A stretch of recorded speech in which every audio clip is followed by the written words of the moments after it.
Hi. ఊర్లో మళ్ళీ పండగ వచ్చింది.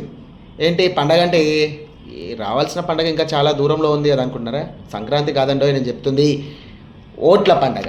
రైట్. దీనికి సంబంధించినటువంటి విషయం ఏంటంటే స్థానిక సంస్థలకు సంబంధించినటువంటి నామినేషన్ల ప్రక్రియ ఇవాళతో మొదటి విడతకు సంబంధించినటువంటి ప్రక్రియ ముగింపు అయిపోయింది. అలాగే డిసెంబర్ 3 వరకు కూడా విత్డ్రా చేసుకునే అవకాశం అయితే ఉన్నట్టుగా తెలుస్తోంది.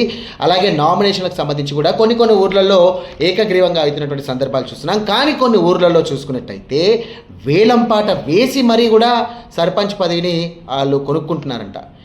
దీన్ని మాత్రం తీవ్ర స్థాయిలో కూడా తప్పుపడుతున్నారు రాజకీయ విశ్లేషకులు. ఎందుకంటే అలా ప్రజాస్వామ్యానికి విరుద్ధం అని చెప్పేసి కూడా చెప్తా ఉన్నారు. ఇలా ఓట్లకు సంబంధించి ప్రజాస్వామ్యంలో ఓటు వేయించుకొని కూడా దాని ద్వారానే పదవి అధిరోధించాలి, కానీ ఇలా వేలంపాటలో కాదని చెప్పేసి అక్కడ ఉన్నటువంటి వారు అంటున్నారు. కానీ పోటానుపోటీగా దీనికి సంబంధించి ఓట్లకు అలా వెళ్లకుండా ఏకగ్రీవంగానే కాకుండా సర్పంచ్ పదవిని కూడా వేలంలో కొంటున్నారంట. ఎంత అసలు మితిమీరిపోయింది కదా కాంపిటీషన్. చూడాలి మరి తెలంగాణ రాష్ట్రంలో స్థానిక సంస్థలకు సంబంధించి ఎన్నికలు ఏ విధంగా ఉండబోతున్నాయి, స్థానిక సంస్థలు ఏ విధంగా కూడా జోష్ పెంచుతాయో అందరిలో కూడా ఉత్కంఠ నెలకొంది.